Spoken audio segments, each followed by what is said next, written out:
E aí, família Palmeiras, mais um Palmeiras Cast chegando, Rudy Landucci. Fala, meu. E aí? Tranquilão? Aqui nas duas. Pois beleza? Tava comendo, desculpa. Tava comendo? É. É porque essa entrevista aqui ela vai durar 10 horas e aí vai ficar pouco ainda, porque é muita história. Muita história, né, cara? É muito conhecimento e hoje eu prometo que eu vou falar pouco. Não, e assim, vai ter muita curiosidade bacana, porque é um rosto muito familiar Muito. pra TV. E de credibilidade, deve ter visto né? muito jornal com ele, é um cara que transmite credibilidade, mas a gente descobriu que ele tem outras facetas aí antes da TV, né, cara? Mano, a gente quase gravou um podcast com ele antes do podcast. Nos bastidores. Mas hoje a gente recebe com muito carinho, muito orgulho, Boris Casoy. Muito obrigado pela apresentação generosa. Prazer estar aqui num lugar onde eu me sinto em casa. Estar aqui no podcast do Palmeiras, que é no CT do Palmeiras, que eu não conhecia, que é maravilhoso. É. Então, já foi passear aí? Já foi conhecer? Não, vai conhecer. Tá muito calor hoje. Não, mas tem ar-condicionado, Boris. Fora não tem. Não, mas dentro, a gente vai mostrar pra você. Deu uma volta. Quase que eu fico, viu? Vamos botar o Boris pra treinar a finalização hoje. Bora. É Boris. Um lugar, quase um paraíso, né? Quase um hotel de luxo. E funcional, né? Não é um hotel com poltronas de veludo, mas é um lugar bem, né? Porque poltrona de veludo, jogador de futebol, não combina. Mas eu achei um lugar espetacular. Eu imagino que, mesmo na Europa, que cuida muito do físico, do psico dos jogadores, não deve ter nada superior ao que eu estou vendo aqui. E você veio aqui nas antigas, Boris? A primeira vez que você vem aqui? Não, é a primeira vez que eu venho. É a primeira vez? É a primeira vez. Mas que pecado isso, hein? Antigas quando? O que é antigas? Nas antigas, tipo nos anos 90, pra ver como é que era antes. Anos 90 pra mim é ontem. Mas pra mim também. É ontem. Você fala anos 90, pra mim antigas é anos 40. Os anos 40 você veio? Nem existia aqui, né? Então, eu comecei a ser palmeirense mais ou menos dos anos 50, 51. Caraca. Quando a gente ganhou o Mundial, você tava lá no Rio, não? Não, eu tinha começado a gostar de futebol. Aí um dia um cunhado meu, que já se foi, resolveu, e ele me falava do Palmeiras, eu comecei a ver jogo na televisão, a transmissão era livre, todos os jogos eram televisionados. Aí ele me levou por Pacaembu. Era um paraíso. Pacaembu, conhecer o Pacaembu era um sonho. E eu vi um jogo do Palmeiras com o Corinthians no Pacaembu. Naquela época as torcidas se misturavam, o Palmeiras perdeu o jogo. E aí eu comecei a gostar do Palmeiras. Gostava muito do meu cunhado, o que ele me falava, eu acreditava e ele estava certo. Tá certo? E eu me apaixonei. Eu me lembro que quando eu tinha 9, 10 anos, o Palmeiras perdia, eu chorava. Eu sei escalações antiquérrimas do Palmeiras, das primeiras escalações, tudo decoradinho. O Oberdan, a escalação era dita diferente. Vamos lá. Vocês nem sabem disso. Não, eu não sei, o seu Então, Luiz. Era o goleiro, zagueiro 2 e zagueiro central. Os números marcavam as posições. Hoje não. Você não tem número 33, número que você quiser. Aí tinha 3 médios, médio direito, centro médio, médio esquerdo, né? 4, 5 e 6, depois 7, 8, 9, 10 e 11. Era assim que a gente escalava. Então, eu me lembro de uma escalação gloriosa do Palmeiras que eu adorava, era Oberdan, Salvatore e Juvenal, Valdemar Filme, Manuelito e Dema, Liminha, Humberto, Otávio, Oney, Jair e Rodrigues. E antes da academia, depois teve a academia, sim. Times brilhantes, mas esse é o meu primeiro time de futebol. A minha primeira curiosidade, minha primeira aproximação com o Palmeiras. Eu apresentei o aniversário da Taça Rio, que foi no Parque Antártica. Eu apresentei vocês já tinham nascido no cinquentenário? Tô brincando, claro que tinham. Comemoração. Não, mas não faz eu fazer conta. Eu repeti o pré-3 no colégio. Aí, a gente estava na adolescência. Aí eu fui lá e aí foi o Jair Rosa Pinto. O Valdemar Filme foi homenageado, uma homenagem póstuma. E o Jair Rosa Pinto, que tinha sido avante da seleção brasileira de 50, né, que perdeu para o Uruguai, tinha a perna fininha e batia a falta, era fantástico. E tinha teve o Mazola de centroavante e tinha esse Humberto Tosi, que fazia uma dupla muito boa com o Jair, porque o Jair armava o jogo, chamava meia armador, armava o jogo e lançava o Humberto Tosi, que era um jogador que tinha vindo do São Cristóvão, tinha uma velocidade extraordinária, era muito veloz, ganhava sempre na velocidade e marcava gols um atrás do outro. O Humberto Tosi foi contratado por um time italiano, que eu não me lembro qual era, e eu tive uma surpresa porque eu imaginei que ele estivesse vivo, mas outro dia ele me veio à memória, eu procurei o Humberto Tosi, já se foi também. Eu tenho a impressão que ficou na Itália. Ele veio do São Cristóvão, do Rio de Janeiro. Ele e um outro jogador de grande categoria do São Cristóvão, que foi o Ivan, que vocês nem lembram. Não. Vocês dois. Não, mas aqui tá sendo uma aula de história. Ele falou antes do podcast, mas eu preciso ver o que eu vou lembrar. Pô, em 10 minutos não, aqui... É que eu me afastei, né? Eu me afastei de futebol, eu transmiti futebol, cheguei a transmitir na antiga Rádio Pan-Americana, que hoje é Jovem Pan, trabalhei com o Fiore e Gigliotti, que era com algumas lendas. Lá vem a bola. Abre as cortinas. Torcida, abrem-se as cortinas e termina o espetáculo.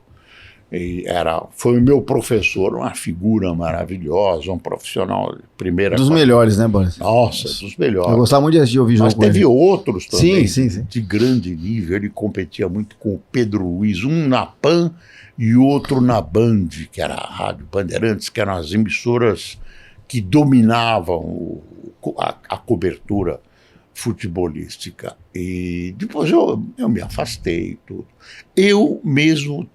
Eu tive pólio, praticamente não andei até os 9 anos, fui operado nos Estados Unidos, eu e a minha irmã gêmea. Caraca. E voltei me movimentando, andando, aí eu joguei futebol no gol. Como não tem testemunhas, eu posso dizer que eu joguei muito bem. Você era o melhor da sua geração. Goleiro.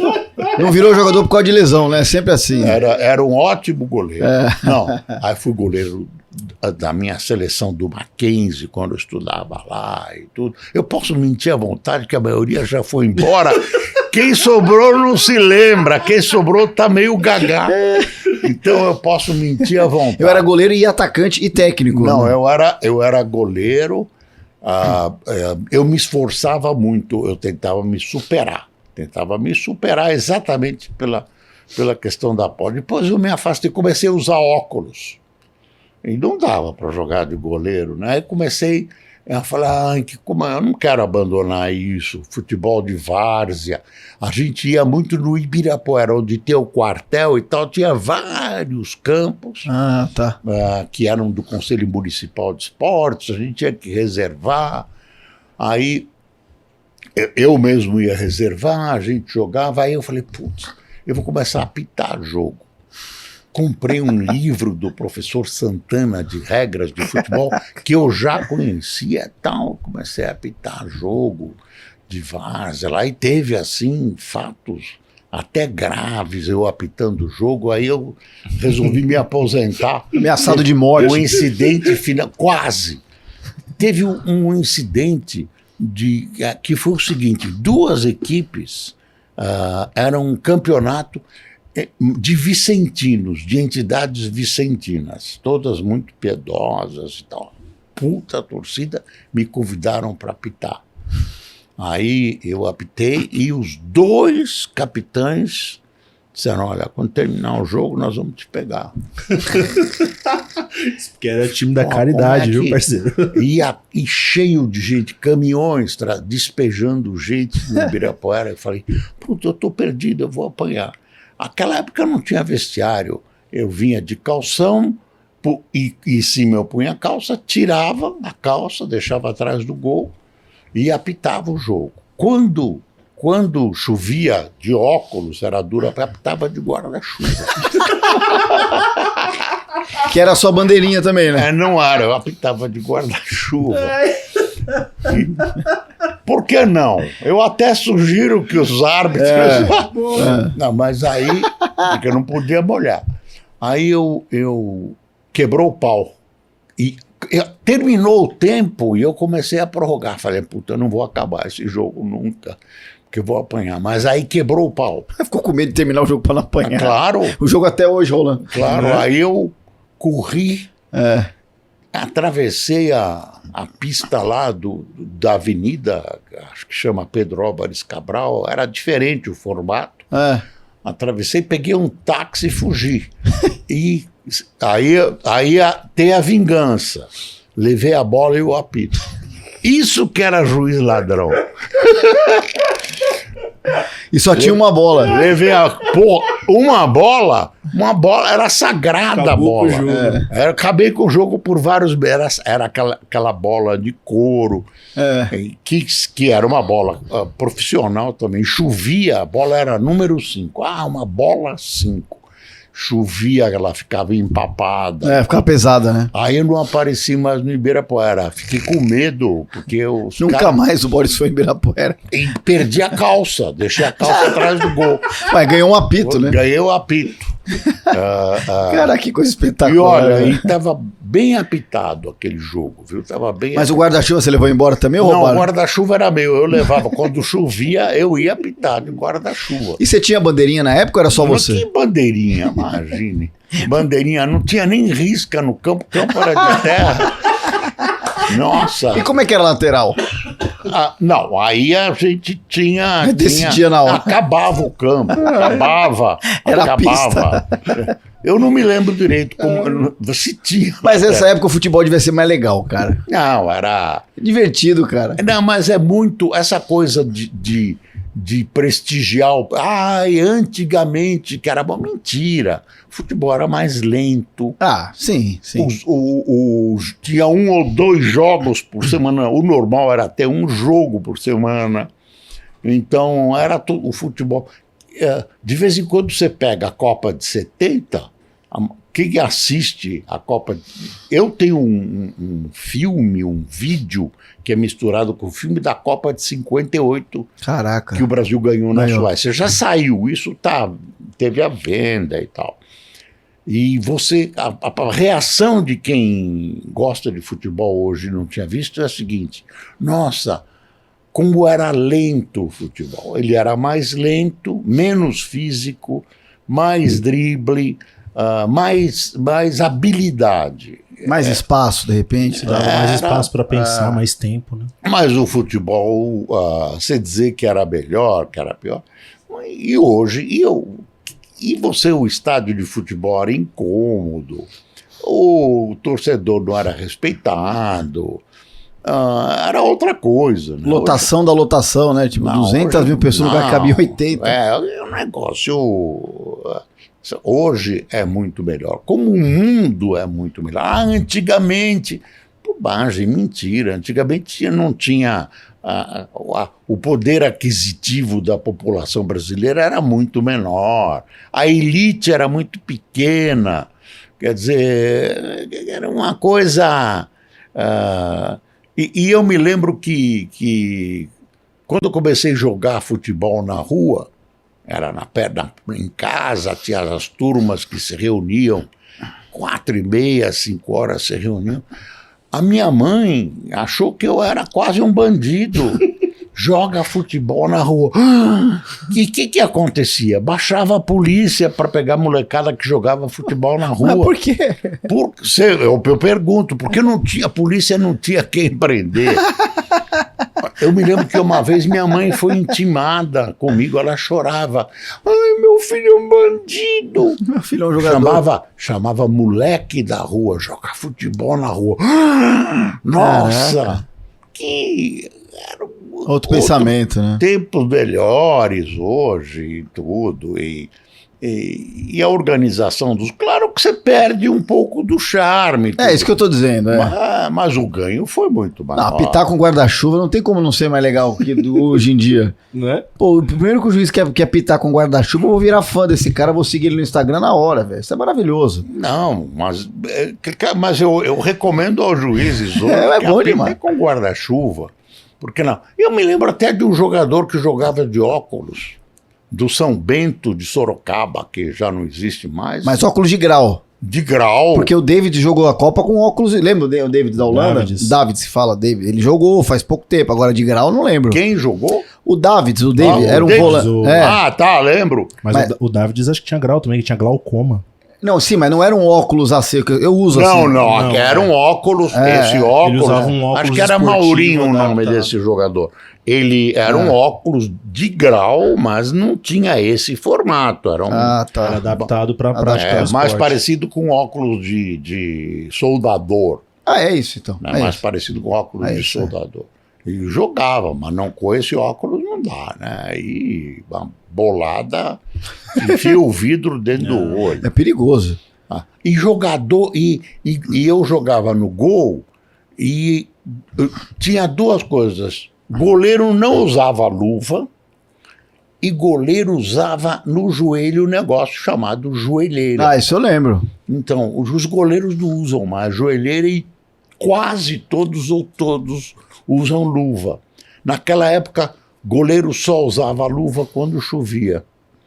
E tinha uma burrice antiga que eu não entendo como o pessoal, nem eu percebi, né? Então, era assim.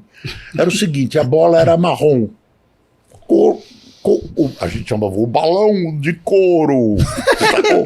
Está com o balão de couro na intermediária. Aí era aquela cor de sapato de couro, né? Assim, marrom. E aí quando tinha jogo noturno, que demorou muito. Aí a bola era branca. Ou quando chovia e você não enxergava bem, a bola era branca. Depois alguém inventou de que a bola tinha que ser branca. Por que não? E aí ficou pra tudo. Tem umas variações. Mas aí era... O fato de não se pôr a bola branca em jogo era um atraso. Alguém falou, olha, é melhor colocar... Porque a marrom no barro ficava impossível de ver, né? Não, mas se tivesse barro durante o dia, Jogo de várzea, eu tô falando de jogo profissional. Não, mas não tinha um barro. Até hoje tem, Boris. Dependendo da divisão, você vai ver o jogo. Imagine o barro que tinha, então. Até era gostoso jogar no gol, no barro, sujava. Você jogava de guarda-chuva também no gol? Não, não... Seria legal ele pulando com o guarda-chuva. Não precisei de jogar de guarda-chuva, mas não deixa de ser uma ideia. Não deixa de ser. Você tem que adaptar, porque você tem que ficar com as mãos livres. Mas cara, é que isso aqui tá sendo uma aula de história. Eu quero ver a hora que você for perguntar pra ele o maior time do Palmeiras de todos os tempos. Mas isso não. Não, o Luiz gosta de fazer isso. Luiz, não. Porque segundo o seu pensamento, não dá pra gente comparar Pelé com Messi, por exemplo. São épocas muito distintas. São épocas distintas. Eu também compactuo disso aí. Eu acho que não se bem que eu acho que joga sempre no alguns dos jogadores que eu vejo e tento transplantar de hoje para antes e de antes para agora, eu acho que, por exemplo, o Pelé seria um bom jogador hoje. O Pelé era extra-tempo. O Pelé cabeceava, chutava com 2 pés, saltava. Era um fenômeno. Esse não tem como, né? Um Messi, um Cristiano Ronaldo. Eu acho que esses eram jogadores cuja capacidade transcende a época. Legal. Antes ou depois. Goleiro mudou muito. O jeito do goleiro. O goleiro era um cara que pegava a bola. Depois surgiu assim, vamos fazer treinador de goleiro, era uma grande novidade. Em 58, quando se estabeleceu uma seleção brasileira que foi a campeã na Suécia, a seleção saiu totalmente desacreditado. O técnico Vicente Fiola, que era um gordo do São Paulo, falava assim, Vicente Fiola, e fez uma seleção, teve a ousadia de levar um moleque de 17 anos, o Pelé, só um moleque de 17 anos. E a chave era uma chave muito difícil, todo mundo dizia não. A seleção teve um jogo contra o Corinthians, eu acho, jogo treino no Pacaembu, foi vaiada, tal, e saiu e ganhou a Copa, né? Pelé e tudo. Era um outro... o que eu queria dizer de 58? 58 o pessoal resolveu modernizar.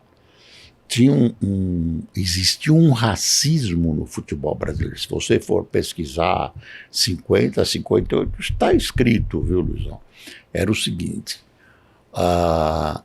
existia um conceito racista de que os jogadores brasileiros, especialmente os negros, tinham um complexo ante os europeus, que eram fortes, atléticos. Os nossos jogadores não havia um preparo físico acurado. Então, eu me lembro que foi um médico e tal, e se falou num dentista. Os jogadores foram... Tinha gente que achava que aquilo era uma bobagem, porque até então o jogador era... E tinha essa coisa de que complexo de vira-lata, isso que o Nelson Rodrigues classificou de complexo de vira-lata. E tinha essa ideia de que os nossos jogadores tinham um complexo ante o brilho físico dos jogadores europeus, o que era mentira, mas existe, está escrito em 50, isso teve muita influência na escalação do time. Isso é só pesquisar, viu? Quem quiser pesquisa que vai encontrar isso, assim, uma coisa racista e tal, e que muita gente concordava, era totalmente absurdo, né? Totalmente absurdo, não existe nada europeu. Eles eram melhor alimentados, né? Eram crianças, desde criança, era outra coisa. Mas o nosso pessoal tinha habilidade, tinha ginga, né? Então... Imagine, o Pelé foi um sucesso, tem um gol que não me sai da memória, que ele deu um lençol no cara, e foi buscar a bola aqui, puf, na Suécia, nossa. Esse eu lembro. E no jogo não tinha transmissão de televisão, era rádio. E interessante a transmissão, rádio, onda curta, fazia assim, tinha fading, subia e descia, era assim, era a transmissão, então era outra coisa, hoje é melhor, viu, pessoal? Hoje é melhor. Hoje você faz pelo celular rapidinho, você mesmo faz a transmissão. Ele tá falando de 58, nessa época você já trabalhava cobrindo esportes e depois você vai pra TV. Eu tinha 17, não, que TV? Eu tinha 17 anos da Rádio Santo Amaro. Eu não vou cansar vocês, a minha biografia não é boa, mas é quilométrica. Eu falei depois pra TV porque disseram aqui, me passaram aqui que o seu início na TV foi em 61. Não, tudo errado. E ó, derrubou o produtor. Nada, é o seguinte. Aí o seu arte. É o seguinte, eu comecei na Rádio Piratininga fazendo plantão esportivo. Aí eles transmitiam corrida de cavalo e eu dava os resultados do futebol. Aí um amigo levou para a Rádio Santo Amaro, que era a rádio de japoneses que estava começando. A rádio transmitia até beisebol em japonês. E eu consegue imaginar esse rodeiro. Beisebol em japonês. Aí, você falava japonês, não? Que imagem, palavrão todos. Tá. Aí em 63, no governo João Goulart, a transmissão em língua estrangeira foi proibida. Tinha muitos programas de rádio dirigidos às comunidades, às colônias. Tinha programa italiano, tinha programa judeu, tinha programa alemão, e a rádio, essa rádio era de japonês, mas as outras emissoras vendiam seus horários para alemão, outros programas japoneses. Aí, em 63, era o seguinte: só pode transmitir em língua estrangeira se for traduzido imediatamente. Essa portaria está aí até hoje. Não pode transmitir em língua estrangeira. Aí aquele pessoal que vivia disso, a Rádio Santo Amaro, o faturamento era de manhã e à noite, programa japonês. E aí tinha contratos para transmitir beisebol. Contratos com empresas muito grandes, a gente transmitia os grandes campeonatos. E aí me disseram, você vai transmitir beisebol. E eu passei a transmitir beisebol. Tinha um colega que era jornalista, Nisei, que já se foi também, queridíssimo Emílio Matsumoto, era o meu comentarista. E aí eu tive que aprender rapidamente. Como eu ia no jogo de beisebol e acompanhava, eram 3 partidas por dia, eu acompanhava, eu resolvi aprender aquilo, porque não tinha o que fazer. Resolvi aprender aquilo e aprendi e transmiti. Como é que eu fiz para transmitir? Eu fundi a transmissão americana com a transmissão cubana. Fui ouvir onda curta, como é que esses caras fazem e tal. E aí quebrou o galho. Eu transmiti durante muito tempo. Aí eu saí da Rádio Santo Amaro porque, por N coincidências, eu fui para a Rádio Eldorado. A Rádio Eldorado não é o que é esta Rádio Eldorado. Esta era do Estadão, onde a gente falava doce. Você vê, eu saí do esporte. Rádio Eldorado, 700 kHz, São Paulo. Com notícias fornecidas pelo jornal O Estado de São Paulo, a VMAG, seus revendedores, informam. Ópera completa pela Eldorado. Patrocínio exclusivo da Companhia Antártica Paulista.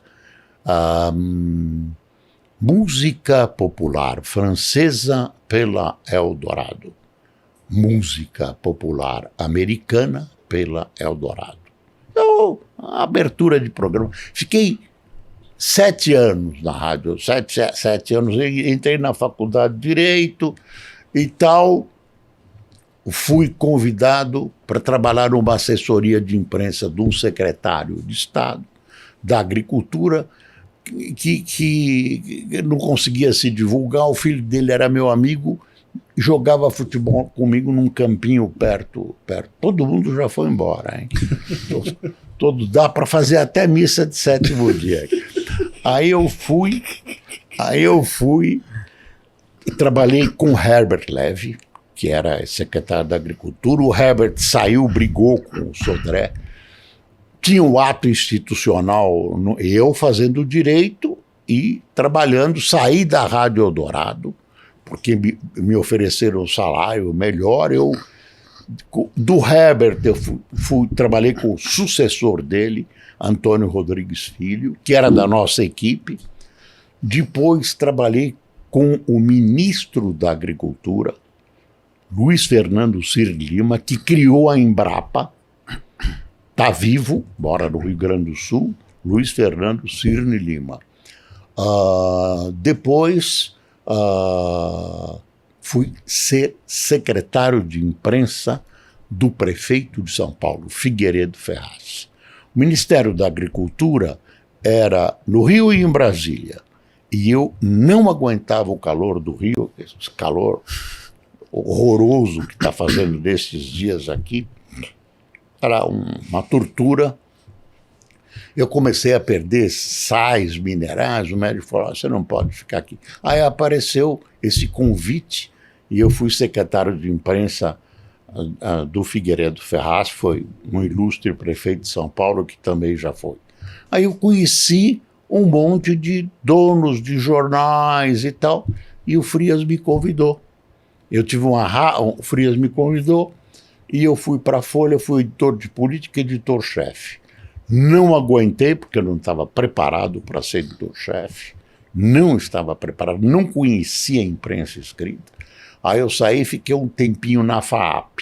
Fui diretor cultural e professor na FAAP. Uns meses depois o Frias me convidou para voltar. Eu voltei e fazia o que eu gostava, coluna painel, que era a coluna mais lida do jornal. Eu disse que vocês iam ficar cansados. Você está quase dormindo. Não, eu estou ouvindo a história. Aí pode dormir. Não, mas, ô Boris, pra gente é saber dessas coisas. É que eu não tô te cortando. Você falou, pelo contrário, a gente saber dessas coisas, pra mim é muito legal, porque eu não vivi isso, né? Eu preciso fazer o esforço de memória. Não, mas é legal. Disso. A gente tem um monte de pergunta pra fazer, mas isso que você tá falando vai englobando as perguntas. Eu saí da Folha, saí do cargo e tal.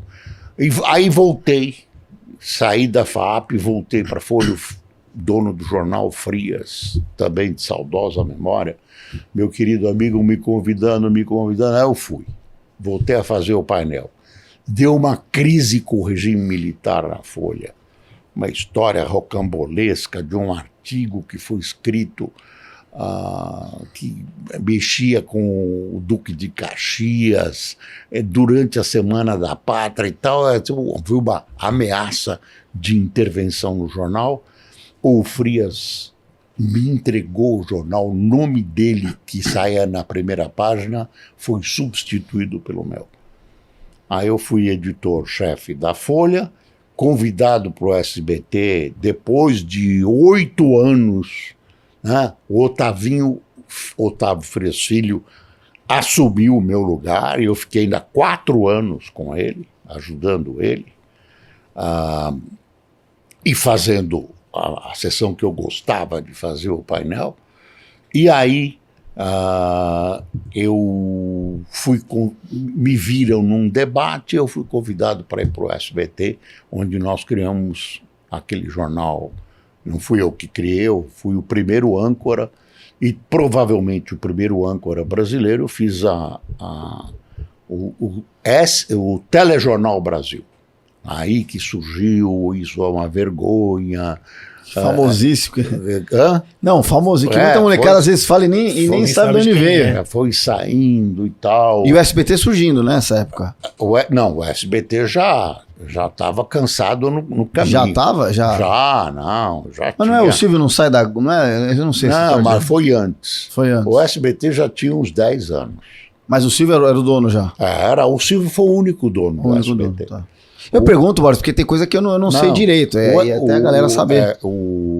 Foi uma emissora que era Canal 4 em São Paulo, faliu, que era Tupi. Tupi, isso. O canal foi cassado e dado para o Silvio Santos, que virou SBT, que chamava TVS no começo. Não, mas era Tupi, que eu tinha esquecido o nome. Era Tupi. Aí que foi uma rede nacional. Aí... Depois, eu fui convidado para ir para a Record. Eu fiz o Jornal da Record. Fiquei 9 anos, mais ou menos 9 anos no SBT, 8 anos e meio na Record. Teve um rolo de caráter político na Record. Não vale a pena eu remoer aqui. Claro. Nós rompemos o contrato, eu fui para a Band. Fiquei 8 anos e meio na Band. Da Band eu fui para a Rede TV. Na Rede TV que começou uma crise, levei um pé na bunda, quer dizer, romperam o meu contrato. Tudo bem.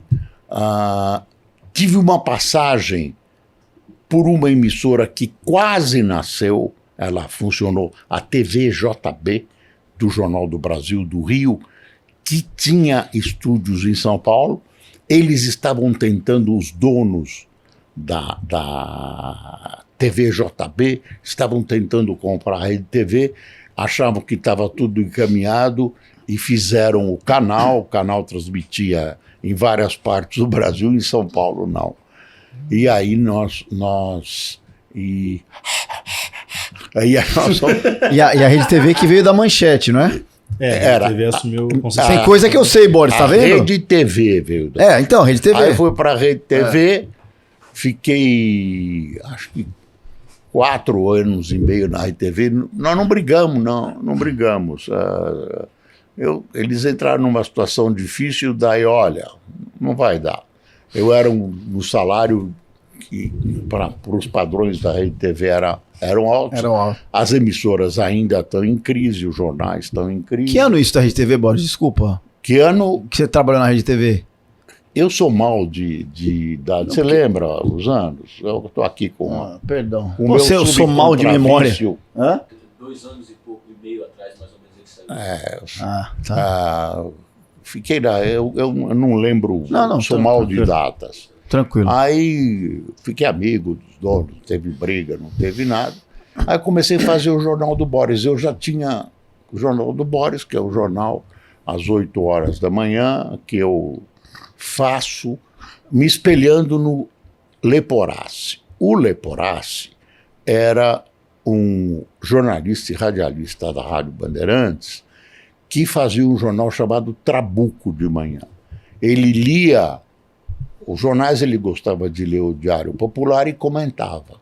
Então eu faço o jornal igual, eu pego os jornais, vou passando, folheando e vou comentando.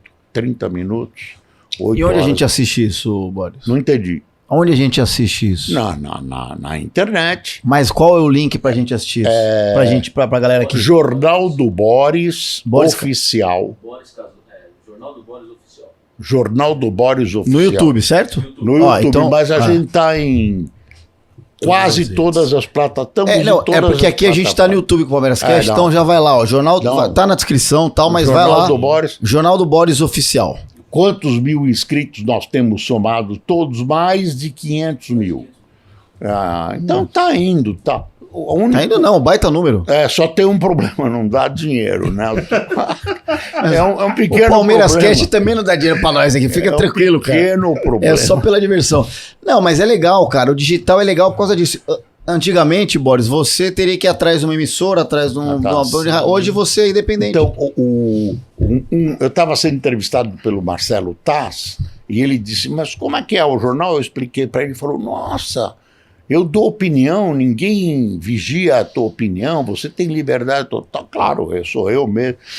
Então você é o Roberto Marinho de você mesmo. Eu sou o Roberto Marinho de mim mesmo. É verdade.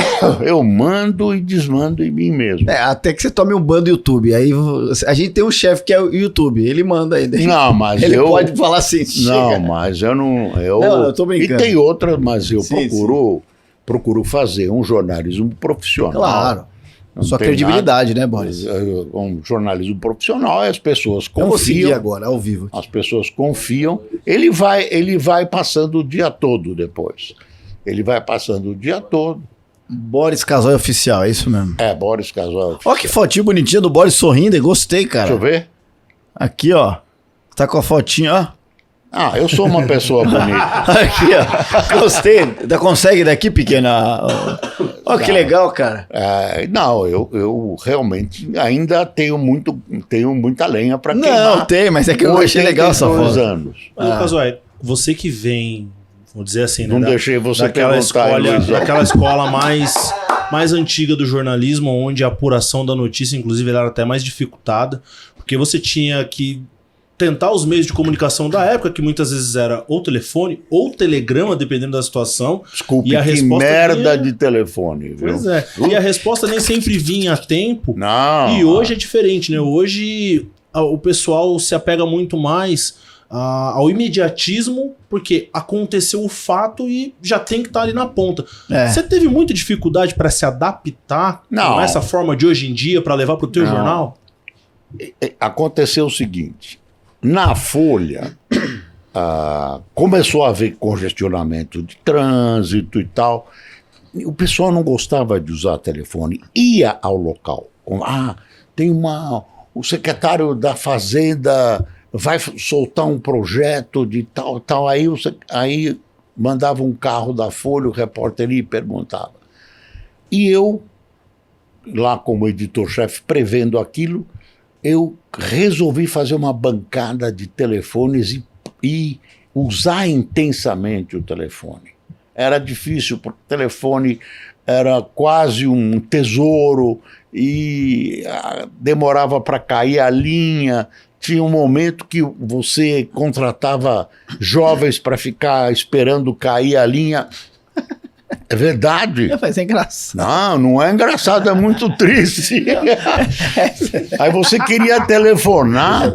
Tomei uma bronca do Boris. Não foi bronca. É que eu tô brincando. Eu vivi. Quando alguém leva um tombo na hora é muito triste. Depois dá essa risada. Tudo bem, eu não. Aí espero que você não viva isso. Não, mas eu lembro do telefone que você girava e aí você errava um botão, o negócio tinha que voltar tudo, lembra? O disco, ele voltava sozinho. Não, mas você errava se errasse o número, você tinha que apertar e começar do desligar. Mas desespero. hoje também tem que. Não, mas é muito mais fácil, faz errou. Mas se errou, começa de novo. Sim. Mas o celular não. Você apaga, né? Mas aí eu criei uma bancada de uso intensivo do telefone, aí me deram o apelido Boris Grambel. Que foi o inventor do telefone. Pra quem acha que eu sou reptiliano, eu tenho cultura também. Olha só. Grande Grambel, hein? E pronto, essa é o resumo. E uma coisa que eu vou esquecer que durante uma certa época que eu estava na Rádio Eldorado, olha, eu ia esquecendo, eu fiz um programa da comunidade israelita que tinha na TV Cultura, depois foi para a TV Tupi, do Francisco Gottlieb, que comprava horário, chamava Mosaico na TV. Hoje esse programa está na internet. E eu fazia, eu fazia frila, era domingo, salvava aluguel, viu? Salvava, porque eu andava duro mesmo e me resolvia a vida. E aí foi meu primeiro contato com a televisão. Lá. Era um freela. A pauta não estava errada. Não, mas é tudo embrulhada essas pautas aqui. Mas em 61 isso aí, não? Eu não me lembro. No 61, eu acho que foi 60 e alguma coisa. Pode até ter sido 61, mas eu não me lembro. Não, porque na minha pauta colocaram assim, na TV, acho que foi 61. Começou a sua trajetória pela televisão na Rede Tupi como repórter do programa Mosaico na TV. Mas não comecei a minha carreira como Mosaico. Não, tá errado. Admita que você errou, Luiz. Começou a trajetória como na televisão. Aí ele coloca aqui no rádio aos 15 anos em 56 como narrador esportivo de rádio. E gostava de narrar, viu?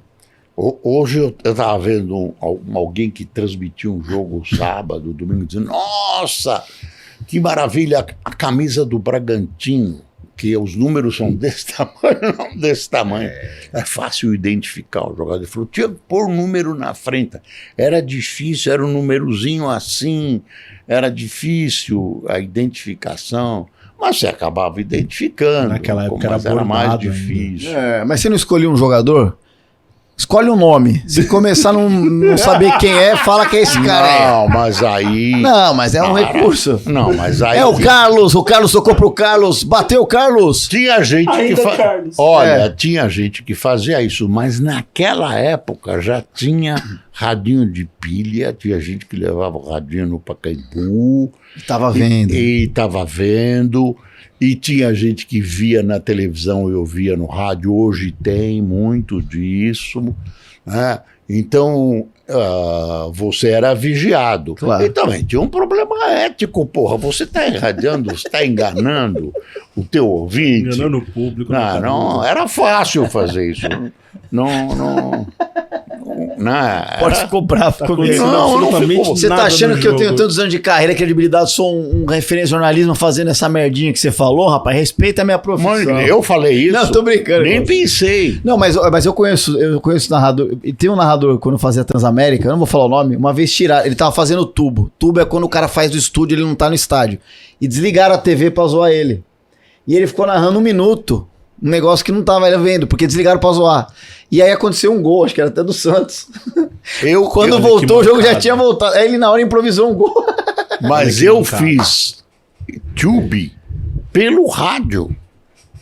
Eu ouvia o rádio e transmitia por outra. Você retransmitiu o que você estava ouvindo? Retransmitiu o que eu estava ouvindo. O off-tube eu já acho um baita desafio. Caraca, Boris. Acostuma. Na Rádio Santo Amaro. E eu ouvi... Em japonês ainda. Não, era a transmissão, não era japonês, era futebol. Eu me lembro que eu dublei a rádio, a PAN. Era uma transmissão da seleção paulista com a seleção pernambucana no Recife. E eu dublei. E aí entrava o Narciso Vernizzi, que era plantão esportivo, e dizia assim, atenção, a Rádio Pan-Americana é a única que realmente está transmitindo do Recife. E eu lá. Ele não foi o homem do tempo, não? Foi, depois ele foi plantão esportivo, aí ele se consagrou, e depois ele foi... Eu lembro. Ele percebeu que o tempo dele, enfim, não sei porquê, plantão era uma coisa mais de jovem, muito agitado, aí ele virou o homem do tempo. Coisas muito boas. Mano, essa galera essa época até um cara que tá aí até hoje, o queridaço Cláudio Karsug, eu gostava muito, lembra? Clamorosa falta que feito no meio de campo. Quem é o Karsug? Cláudio Karsug. Mas o Karsug não tá no ar, tá? Não, mas tá bem, ele tem um canal dele também. Canal dele. Eu não tenho ouvido, cara. O aniversário de 89 anos, eu acho que eu fui apresentar ele. Eu preciso ver o canal dele, nem sabia. É Cláudio Karsug. Você imita bem. Não, meu Karsug, eu sou muito fã do Karsug, cara. Cláudio Karsug. Cláudio, clamorosa falta, nota do Boris 9,888. Eu gostava dele na Fórmula 1. Eu não gosto de Fórmula 1, mas eu gostava dele na Fórmula 1. Então, essa geração de rádio. Eu gosto muito de rádio, vim do rádio e tal. Eu adoro, eu tenho quase uma coleção de Olha rádio. Aqui, isso aqui parece um negócio, secador de cabelo, mas é um microfone, velho. Agora eu tô vendo. É um microfone com asas. Eu sou apaixonado por rádio. E essa galera toda, velho. Eu também sou apaixonado por mas, rádio. Pô, você tem radinhos. Quer dizer, o rádio que eu tenho físico é uma projeção do meio de comunicação. Ainda tenho rádio, em casa tem um monte de rádio, ouço rádio, gosto de rádio. O rádio mudou muito, claro. Hoje tem muita imagem no rádio, né? O rádio virou digital também. Virou digital, mas rádio Você pega os grandes profissionais da comunicação no Brasil, é difícil um cara que não veio do rádio, cara. Você pega essa galera toda, você, Faustão, assim, tem 500 mil... O Silvio Santos acho que veio do rádio também, não veio? Veio. Toda essa galera, assim, não tem o rádio, é a maior escola de comunicação. O Santos fazia um programa de auditório e o apelido dele era Peru, era o programa do Peru que fala.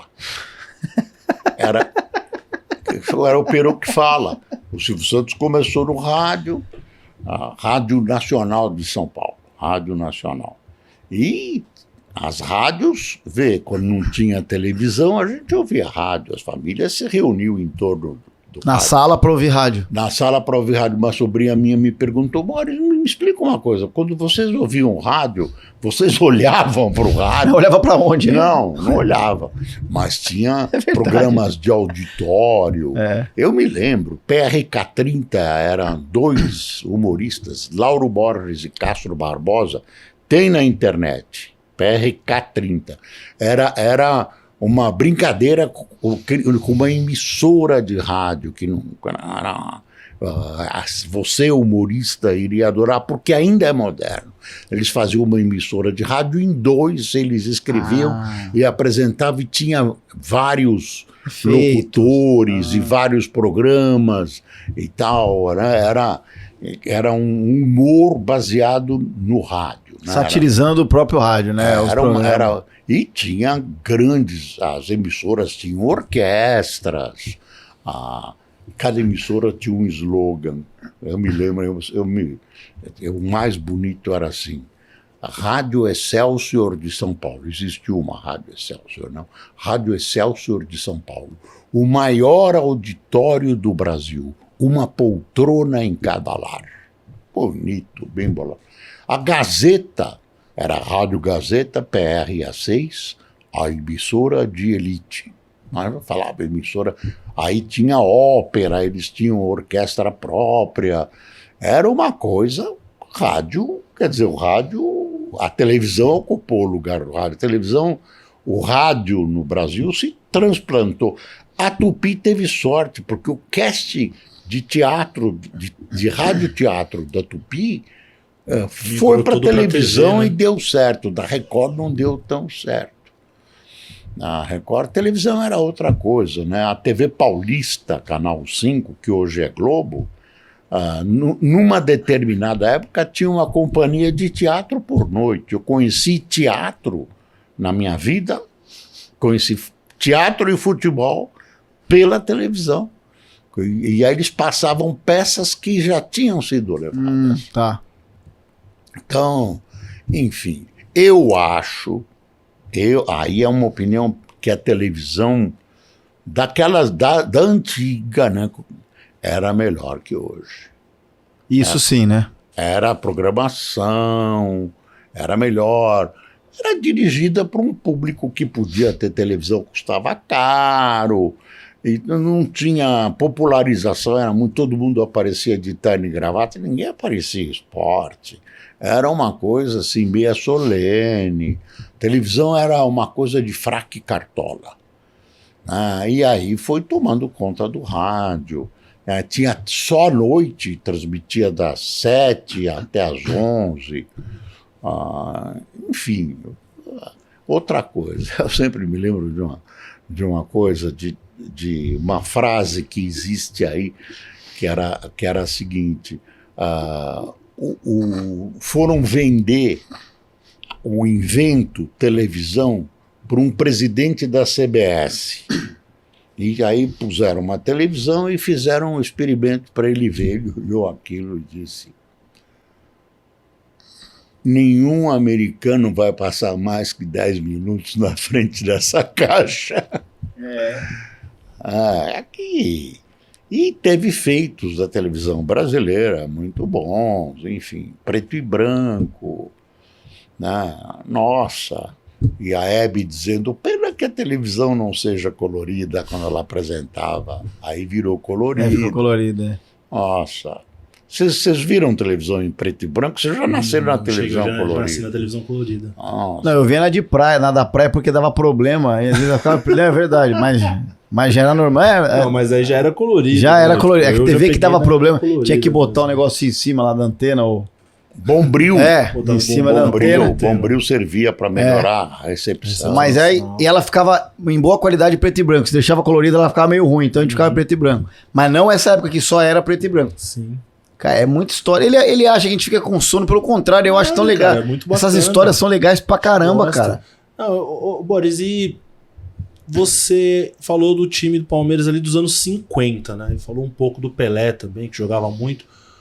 Você teve a oportunidade de ver as duas primeiras academias. Por mais que você tinha sua carreira ali na jornalística, você conseguia conciliar ali para de vez em quando ir assistir ao vivo? E queria saber de você como Teve era uma época que eu ia muito ao Pacaembu, ao Parque Antártica. Eu fui deixando devagarzinho nem percebi, mas eu ia, eu gostava.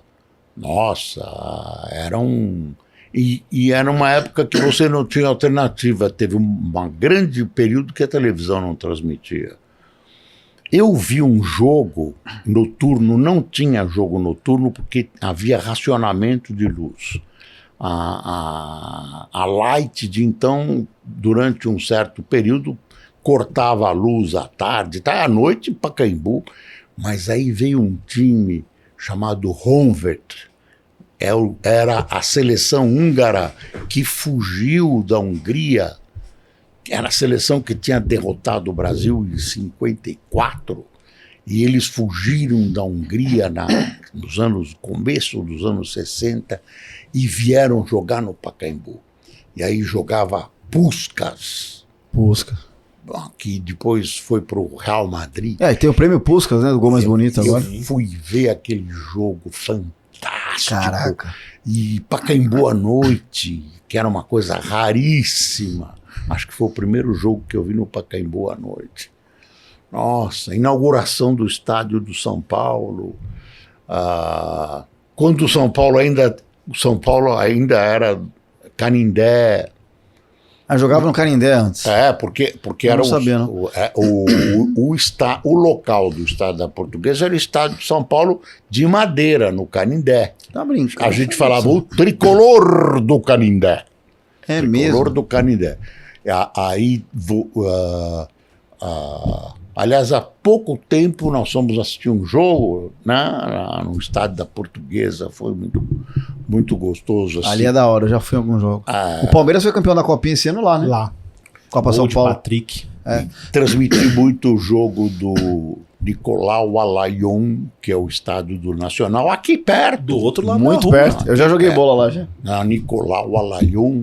A cabine de rádio era muito ruim, o campo ficava assim, ó, aqui no canto. Uma vez eu transmiti lá quase sem ver, precisava ter uma bruta imaginação, viu? Era Nacional e São Paulo. Nacional fez questão, Nacional e Santos. Pelé jogou, Nacional perdeu. Você sabe que existe um clube chamado Nacional, é esse. Claro. Sim. Nem sei se ele joga ainda. Tem, joga Copinha, ele cedia a Copinha lá. Na Copinha tudo bem, mas não tem o time Tem. Nacional, que antes era um time da Ferrovia. Era Ipiranga, peguei o Ipiranga. O meu avô Conrado, falecido, meu maior exemplo de vida, palmeirense, ele jogou, foi jogador do Ipiranga, cara. Profissional. Só que nos anos 40, 50, essa época aí não era como é hoje, né? O cara não se sustentava jogando bola. Não, era... Aí o pai dele não deixou ele jogar, mas ele era... O pessoal fala que da minha família o único que deu certo foi meu avô. Meu avô jogava no Ipiranga. O Ipiranga muita tinha bola. Estádio no Sacomã, que é praticamente, desculpe moradores dessa região, mas é Ipiranga praticamente. No Sacomã, o Ipiranga se retirou do campeonato. O Ipiranga, eu acho que ainda tem lugar reservado na primeira divisão, uma coisa como se fosse uma licença. Eu acho que tem o símbolo dele na federação aqui perto, acho que tem o símbolo do Ipiranga, porque mas tem os times. Eu acho que ele é filiado. Ele ganhou, se eu não me engano, foi campeão paulista mais de uma vez, eu acho. Eu acho que não. Eu acho que foi sim, hein? O Ipiranga? Não. Não, será que não? Você está confundido com as margens do... Não, mas o Ipiranga teve tradição aqui no futebol paulista. É que era um time que era um gerador de novos jogadores. Então, saía muita gente do Ipiranga, grandes jogadores eram do Ipiranga e iam para os times maiores. Também o Jabaquara. Jabaquara era outro time, verdade. Jabaquara. O Jabaquara tem uma história, o pessoal tá vendo, gosta de esporte, o Jabaquara tem uma história assim, a gente fala, e aí o Jabaquara, o leão do Macuco, porque o estádio era no Macuco, não é mais. Se dizia o leão do Macuco, você imaginava que era um time aguerrido, um time vigoroso, fora o leão do Macuco. Não, era porque num dos pilares do portão do Jabaquara tinha um leão, assim, uma estátua de um leão, era o leão do Macuco. O Jabaquara também. Eu me lembro que o goleiro Gilmar, que foi da seleção brasileira de 58, foi goleiro, já se foi também, veio do Jabaquara. O Baltazar. O Corinthians teve um jogador, um grande cabeceador. Baltazar. Desculpe, falar o nome do Corinthians pode aqui. Não, o Baltazar. Teve grandes jogadores. Tinha até música de carnaval pro Baltazar. Gol de Baltazar, gol de Baltazar. Salve o Cabecinha, 1-0 no placar. A torcida se reuniu e deu um Cadillac para ele, que pegou fogo na Viancheta. Puta sorte, o presente, hein? Baltazar era o cabeceador. Ipiranga, o Luiz tá vendo aqui, esse símbolo mesmo. Mas é fundado em 1906, é um time... Mas não foi campeão de nada. Não, foi um dos mais fortes de São Paulo na primeira metade do século XX. Aí, eu não errei. Membro fundador da Federação Paulista, nunca ganhou um título, mas tem 3 vice-campeonatos. Então era isso que eu vi, final. 35 e 36. O meu avô jogou lá, é o maior orgulho da minha família, é o meu avô ter jogado lá. Uniforme bonito. Um grande jogador do Palmeiras jogou no Ipiranga, Mário Travalini. Já ouvi falar também. que depois jogou no Nacional e depois jogou no Palmeiras. Era um... Mário Travalini, acho que meu pai já falou bastante. Agora, ô Boris, qual o título do Palmeiras que você mais comemorou, que você lembra? Eu comemorei todos. Não, mas qual que você lembra que foi o... que você falou, nossa senhora, esse dia eu quase desmaiei? É esse próximo. Boris. Esse próximo. Ô, Boris, isso é demais, cara. Esse próximo. Não, você comemorou muito que você viveu, desde da primeira academia, da segunda e agora a terceira. Não, comemorei, gostava, imagine. Não, mas é porque às vezes a gente pergunta que às vezes tem um título. Não, eu comemorei marcante, igual. Mas algum que você tava no estádio, você lembra? Não, eu nunca, eu não ia, eu me lembro que eu transmiti algum jogo de final e tal, mas aí eu não era tão torcedor, eu já conhecia os jogadores, fazia muito vestiário, conhecia os jogadores, conhecia os técnicos, então eu fiquei aqui distante de torcer. Você fica mais frio, né? Eu gosto, hoje eu sou mais frio, eu gosto de um bom espetáculo. Então, às vezes, um bom espetáculo de futebol. Exemplo, Palmeiras 4, Botafogo 3, no Newton Santos, uma virada. É um bom espetáculo. Esse foi um jogo mortal, esse foi um jogo que encheu os institutos do coração aí de gente que teve ataque. Isso foi uma Quem sobreviveu a esse aí é porque tá 100%. E o pessoal do Botafogo, então, não se recuperou até hoje. Você viu que eles perderam 2 jogos assim. Depois assisti esse jogo que eles estavam ganhando do Bragantino 2-1, empataram. Baixou uma bruxa lá, tem um sapo enterrado lá em General Severiano, ainda que foi estado, existe, é o clube deles, eu deve acho, ter um sapo enterrado atrás do gol lá, porque tá com 13 pontos e cair, gente, isso é uma loucura. Acho que do Palmeiras chegou até a ficar mais, né? 14. Uma loucura. Mas você acha que o mental conta muito, né, Boris? Você que acompanha esse tempo inteiro. O mental, o mental é do futebol, do jogador. Eu acho que no esporte em geral, né, cara? Claro. Imagine, é tão importante quanto o físico e a habilidade.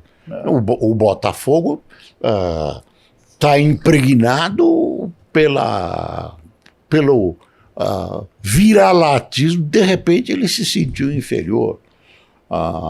Tem um problema psicológico lá, sem dúvida, eles não conseguem sustentar. Porra, ganhando de 3-1 do Palmeiras. Com pênalti. Não, o pênalti foi o nosso goleiro. Não, claro. Mérito do Everton, claro. Aliás, eu ganhei um par de luvas dele que vai ficar, ainda não está em lugar de honra lá em casa. Mas você ganhou? Ganhei. Porque tô te invejando agora. 3 semanas atrás do jogo do Bahia, eu fui lá, fiz uma preleção para ele. Como é que foi essa experiência? Foi muito emocionante. E a gente ganhou, graças a Deus. Eu não conheci o estádio, eu fui ao estádio, o Palmeiras ganhou, fui com medo, porque, se o Palmeiras perder esse jogo, eu vou ficar consagrado como pé frio. Mas não, ganhou, né? E eu fiz aquela preleção, o Everton me tirou a luva e me deu. Conversei com a presidente, conheci todo lá vestiários, tal, assisti o jogo no camarote. Foi maravilhoso, foi um sonho, uma coisa maravilhosa. O meu clube, eu falando para o pessoal que crê no Palmeiras, como eu, falando lá no gramado do estádio. É emocionante. Estádio lindíssimo, cheio, né? Vai lá, eu brinco com os meus amigos. Olha, o pessoal do Palmeiras queria que eu jogasse no Bahia. No gol de óculos. Né? Não, de centroavante. Guarda-chuva. Com guarda-chuva. Com guarda-chuvinha. Não, mas é muito bacana a gente poder te receber aqui, falar bastante de história, pegar um pouco desse conhecimento, né? Porque tem muita gente dessa nova geração, que é igual o Rudy até brincou, né? Conhece alguns dos seus bordões que ficaram famosos na TV, mas não tem ideia de quem é o personagem principal da história, né? Do quanto você representa pra gente no meio da comunicação. Acham que eu sou um sujeito sisudo. Eu brinco muito no ar, eu faço ironias. O pessoal, muita gente percebe, muita gente não percebe que eu sou sisudo e tal. Não é verdade, eu acho que o mundo já é suficientemente triste, eu procuro ser alegre, até para não me contaminar dessas situações graves que a gente vive num país carente, né? Um país com uma pobreza que a gente gostaria de... Eu não sei se a minha geração vai ver, acho que não. Uma recuperação. O Brasil tem tudo para ser um país fantástico. E aí você vê essa guerra no Oriente Médio, a guerra na Rússia, na Ucrânia. Mas olha, se você pudesse dar 3 dicas para essa molecada de hoje, que tem o objetivo de ser jornalista, de trabalhar na área, quais 3 conselhos você daria? Olha, eu vou dar conselhos técnicos. Ler. Conhecer línguas. De preferência inglês, francês, espanhol. Se possível, e isso te dá um handicap muito grande, ter noções básicas de economia. Fora conhecer português, que é o mínimo, que é o básico. Mas leitura, né? Não parar de ler jornal, tem tanta coisa, deixa de joguinhos, pega um tempo para outras coisas, né? Leitura, enfim. Eu era um garoto muito gostava de estudar e tal. Eu não gostava de estudar e olha o que aconteceu comigo. E a minha mãe estuda, meu filho é um bandido. Jogar bola na rua. Aí, com 19 anos, aquilo funcionou e eu falei, nossa. Deu um estalo. Eu estalo mesmo, preciso começar a estudar. Aí comecei a estudar. Sabe o que aconteceu? A minha família pensou que eu tinha enlouquecido. Veio a minha irmã mais velha, que era professora, dar uma analisada no que estava acontecendo. Minha mãe estava muito preocupada, que eu ficava o dia todo lendo no quarto. Acharam vai jogar bola, vai. Acharam que vai lá de guarda-chuva apitar um joguinho, vai, filho. Aí uma vez eu cheguei em casa, também a confiança que eles tinham em mim. Tinha um concílio lá, de toda a família. E, olha, pode contar, nós vamos arranjar um tratamento para você. Eu não fumava nem cigarro, nunca fumei maconha na vida. Eles desconfiavam. Olha só. Sabe por quê? Porque eu ficava até muito tarde na esquina com a molecada lá, até as 9 horas da noite. 9 horas da noite era muito tarde naquela época. Muito tarde. Foi daí que surgiu Isto é uma Vergonha. Isto é uma... Não, Isto é uma Vergonha surgiu de um hospital no Recife, aquele pessoal abandonado, deitado no chão e tal, faltando tudo, e um começo de abertura, então você não tinha censura, você já podia ir avançando, tinha menos censura, você podia ir avançando, e nós mostramos aquele hospital no Recife, e eu lembrei de uma emissora do meio oeste americano que, quando Kennedy foi assassinado, botou lá, shame, vergonha. Aí abriu para mim e disse, isso é uma vergonha, isso é uma vergonha. Não é uma coisa moralista, é indignação.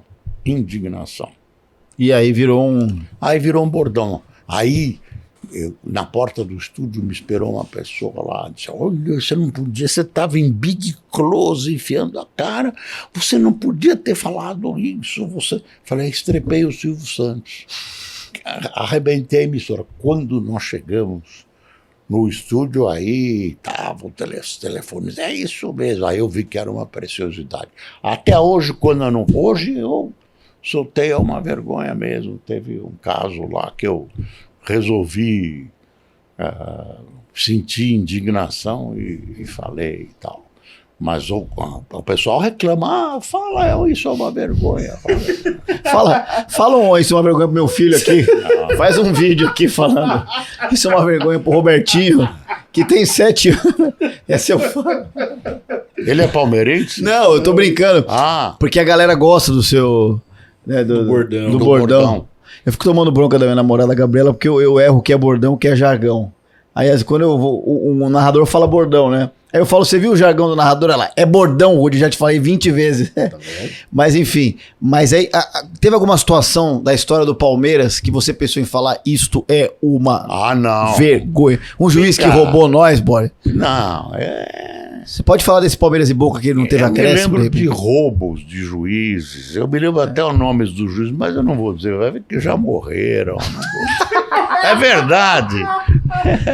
É verdade, eu não vou falar, de repente o cara... Eu achei que a entrevista ia ser mais séria, cara, eu tô feliz. Não foi séria? Não, tá legal, divertida pra caramba. Eu tô me divertindo. Não que achei que fosse ruim, achei que fosse muito boa de informação. Sim. Mas o Boris realmente, o que ele falou, ele é mais divertido ainda, cara. Enfim, eu sou bem humorado, né? Já me zoou aqui várias vezes.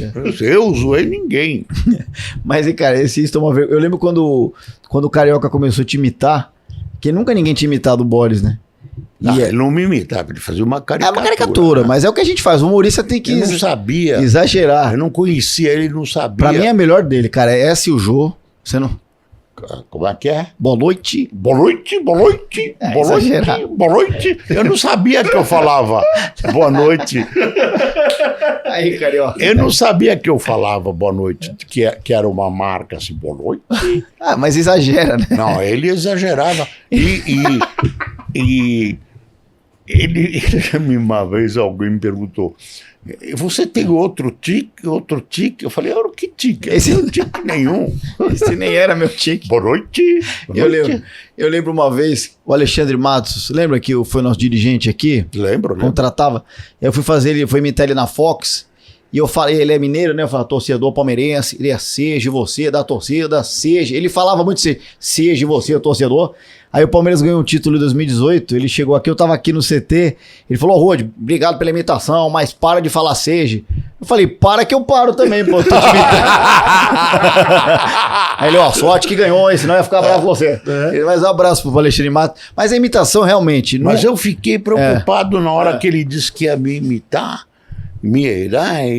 Eu ia ser personagem, eu não conhecia ele, não sabia de nada. Ele saiu da RTV e foi pra Band e começou... Na Band, no corredor da Band eu conheci. E nós terminamos os últimos, os estertores do Boris, daquele Boris maluco, apresentamos juntos o Jornal do Boris. Mas o Boris, eu vou te falar. Ele fazia eu melhor que eu mesmo. Não, mas é o que eu falo. Normalmente, imitador, pelo menos eu falo por mim, a maioria das vezes é homenagem que a gente faz.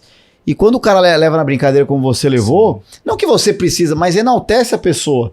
O Carioca ficou muito famoso nessa época, né? O Pânico, e engrandeceu mais ainda o seu nome. Todo domingo... pra mim, até hoje, de vez em quando eu passo no shopping de frente, eu passo lá a molecada, aí eu ouço. Boa noite, boa noite. Atrás de mim. Não, o pessoal fala. Boa noite. Do nada. Eu gosto. O Johnny Saad, quando começou, veio conversar comigo. Disse, olha, eu queria... Me disseram que você ficou muito bravo. Imagina, eu adorei.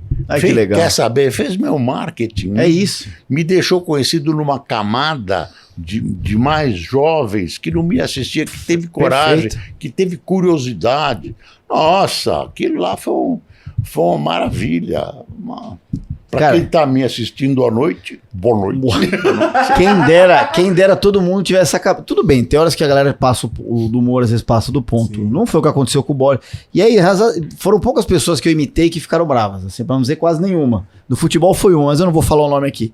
Mas assim, o resto, cara, é isso aí, velho. É cara do futebol que pede o Alberto Valentim, técnico, que foi nosso aqui também. Eu imitei ele porque ele pediu pra eu imitar ele. Eu me senti homenageado. Homenagem, legal, Boris. Super, hiper homenageado. Eu queria que me imitasse, é porque eu não sou conhecido, senão eles já teriam me imitado já, cara. E eu fiz... Me copiam, imitar Eu fiz várias imitações. Eu imitava o Paulo Maluf, o Jânio faz o Paulo Maluf aí, vai. Boris, querido, bom dia, como vai você? Mas o Paulo Maluf tá fenecendo. Fala do Pita, se o Pita não for bom, você não lembra? Se o Pita não fizer um bom governo, nunca mais vote em mim. Esse era o Jânio. Boris imitador. Mas o meu pessoal... Eu devia ter aprendido a imitar a assinatura. Isso. Seria melhor. Imita o Abel Ferreira aí. Não sei imitar. Mente frio e coração quieto. Não sei imitar o Abel Ferreira. Mas o Maluf ficou bom. Tinha os personagens que eu brincava, no telefone e tal.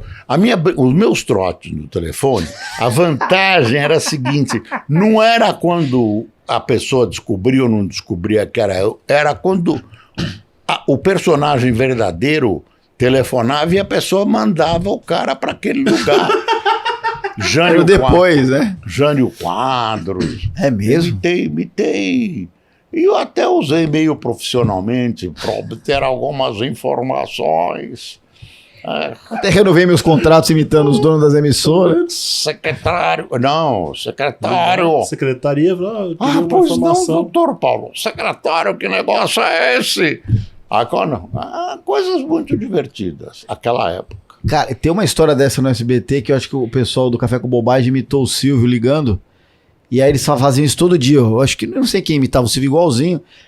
E aí a pessoa começou a ficar de saco cheio. Mano, para de imitar o Silvio. Um dia foi o Silvio que ligou mesmo. E a pessoa mandou uma merda, porque achou que fosse os caras. Eu não sei nem se foi mandado embora, o resto da história eu não sei. Mas é o que você falou. É o depois, a pessoa achar que era você e no fundo era uma pessoa... Essa que eu digo, porque eu sempre me identificava no fim. O Boris é demais, velho. Sempre dizia, olha, é o Boris e tal. Tal. Enfim. Tem coisas que eu não posso contar. Não. Você tem que fazer no canal o trote do Boris. Não dá mais. Não dá mais. Eu tinha umas vozes que... Tinha uma voz portuguesa... Tinha uma cantora... Nesse programa da PRK30, tinha uma cantora portuguesa, que era uma brincadeira. Ela se chamava Maria Joaquina Dobradiça da Porta Baixa. E eu sei imitar. Uma vez, eu liguei para o Jô Soares e disse, Jô, querido... Eu sou uma repórter, meu nome é Maria Elza Soares, eu sou da RTP e viemos entrevistá-lo, queremos entrevistá-lo. O Jô ficou orgulhoso, coitado. O cara trollou o Jô. Trouxemos um caminhão de reportagem de Lisboa e viemos também para entrevistá-lo, podemos marcar. Essa é a Maria Elza Soares. Que eu sempre uso, gosto, que é a voz parecida com a da Maria Joaquina Dobradiça da Porta Baixa. Maria Elza Soares. E tem assim um pessoal, um ignorante. Como vai você? Você tá bom? Olha, eu sou meio grosso assim. Falar assim... E também sei imitar pessoas russas, pessoas judias, pessoas árabes, mais ou menos falar assim, tem jeito de falar, eu sempre imito um pouquinho e pronto. Eu esqueci, meus personagens não são mais usados e pronto. Vamos fazer um trote pro Abel, ele de portuguesa? Não, eu nem conheço o Abel. Eu tô brincando. O cara mexendo com perigo, né? O cara não quer continuar no Palmeiras Cast e inventa a história dela. Nem conheço. Não, mas essa portuguesa aí ficou... Pra você trollar o Jô, cara. Eu fiquei curioso. E depois você falou pro Jô? Qual eu foi falo, não, dele? É o você Boris. Falou, boa noite. Aí ele é o Boris. Não, foi o Boris e tal. Corra, você me levou no bico e tal. Brincadeira mesmo. E até algumas que depois eu me arrependi. Eu liguei uma vez para um amigo que tinha contado, era Natal, e ele contou, eu comprei uma raquete para o meu filho. Nossa, ele queria a raquete. Aí eu liguei para casa dele às 8 horas da noite, antevéspera de Natal. Falei, seu fulano de tal aqui, lembra de mim? Eu sou... Não era português, eu sou a lojista que atendeu o senhor. Pois não. Vendemos a raquete errada para o senhor. É uma raquete de softball, não é de tênis. Não, meu senhor, é de tênis. Então o senhor podia ter certeza, eu queria que você... Ele foi na árvore, abriu o... Nossa! Aí, eu acho que ele tem ódio de mim até hoje. É o Boris. Estragou o Natal. Alô. Essa é a trollada real, hein? Mas eu parei. Também depois dessa... Não, eu tinha que aprender mesmo, e foi um erro da minha vida, eu tinha que aprender a assinatura. Aí ia ser. Vambora. Cara, muito legal isso aqui, velho. Nossa, que oração. Demorou 8 horas. 8 horas essa entrevista. 1h30, cara. 1h30 de papo com o Boris Casoy, um papo divertido. Acho que uma versão diferente do Boris Casoy, que o pessoal não tá acostumado a ver. E a galera que tá muito acostumada a gente falar das coisas do Palmeiras atuais, a gente sempre fala, é muito legal a galera reviver isso aí que não só do Palmeiras, né, como do futebol em geral e tal. É muito legal também. E o Boris que é atualizado também, mas ele trouxe um negócio mais antigo que eu e você, que a gente não tem embasamento pra falar, né? E não tá o Galupo aqui pra trocar ideia com nós, então é pior ainda. Mas, Boris, foi uma honra nossa pra nós aqui. Se eu fosse a presidenta do Palmeiras, não deixava o Hendrick ir embora. Então aí uma coisa que eu queria falar, mas eu não posso, então fala de novo. Se eu fosse a presidente do Palmeiras, não deixava o Hendrick ir embora. Dava um golpe de Estado no Real Madrid. Você não quer passar um trote pro Real Madrid, não? Não. Passa um trote pro Real Madrid. Segura o Hendrick, vai dar muita glória pro Palmeiras ainda. Eu acho que se ela segurar o Hendrick, a Espanha declara guerra ao Brasil. Olha, eu acho que ele vai dar muita alegria pro Palmeiras e pra seleção e pro futebol brasileiro, inclusive. Eu acho uma grande oportunidade, uma realização de ver que ele foi convocado. É muito legal. Não vamos convocar, é muito jovem. O cara joga uma bola extraordinária. Joga mais do que eu. Joga mais do que nós três. Eu já não sei se joga mais que o Boris. Eu já não sei. Joga uma bola extraordinária. Não sei se faria gol no Boris com aquela bola de couro. Vocacionado. É verdade. O pai dele, né? Eu não conheço a mãe, mas o pai dele é um puta cara legal. O pai dele joga muita bola. Já joguei com ele. Seu Douglas. Joga muita bola. Eu sou com respeito. Ele chama de seu Douglas. Mr. Douglas. Joga muita bola. Muita bola, Boris. Sério mesmo. Não melhor que você, mas o pai dele também. Mas ele não está mais trabalhando aqui, né? Não, mas ele vem jogar bola aí às vezes. Vem. Mas que idade ele tem? 47? Pensei que fosse mais velho. Eu não sei. Por aí, 47, por aí. Mas olha, ser pai do Hendrick é um grande jogador e um menino que está sendo bem direcionado. Né? Tem cabeça, né? Cabeça. Enfim, como o Pelé foi também bem direcionado e tudo. Tem até uma foto dele na seleção sub-17 que compara, né, com a do Pelé. Eu tive um episódio com o Pelé que eu não achei a gravação que eu gostaria de contar. Por favor. Foi o seguinte, antes de terminar, foi o seguinte: eu estava na TV Record e o Pelé era ministro de esportes. E nós entrevistei o Pelé de improviso, ele em Brasília ou em São Paulo, aqueles quadrinhos assim, né, um do lado do outro. E nem combinamos nada, as perguntas, nada tal. Chegou no final, estava bem solta a conversa, disse: Pelé, vou contar um segredo para o nosso público. Um segredo, acho ruim a gente ficar segurando esse nosso segredo. Pelé, conta quem ensinou você a jogar futebol. E ele: foi você, Boris. Foi você que me ensinou a jogar futebol. Você sabe que Teve gente que não entendeu a ironia, tem até gente que hoje me diz, você que ensinou o Pelé a jogar futebol. Então essa foi a maior trollada da história do Boris. Essa foi a grande trollada. Boris, muito obrigado de coração, cara. A gente fica muito feliz aí de você ter vindo aí. Sim. Né? O cara é muito bacana, né, mano? Sim, a gente agradece de coração mesmo por ter vindo. Foi um papo muito agradável. A gente aproveita e agradece a Betfair, nossa patrocinadora, a Canon, né, nossa parceira, construiu esse estúdio maravilhoso. Lembrar os torcedores do Palmeiras, que são sócios Avante, que você pode vir assistir a gravação do Palmeiras Cast aqui no nosso estúdio. Vai pintar um QR Code na tela, baixa o app do Palmeiras, você vai receber uma notificação sobre o nosso convidado, você manda uma pergunta para ele e a partir daí, quem sabe, você não pode vir aqui para assistir a gravação com a gente no estúdio. É isso, Rudeira? É isso. Bora lá? Obrigado, boa noite. Boa noite, boa tarde e bom dia. Passa o dia todo. Né? Isto não é uma vergonha. Isto não é uma vergonha. Não é uma vergonha. Palmeiras Cast se encerrando. Um grande abraço a todos. Até a próxima aí. Avante palestra. Ser avante é fazer parte de um Palmeiras protagonista em campo e equilibrado fora dele. Seja sócio avante. Vem pra fã. Aqui o foco é você.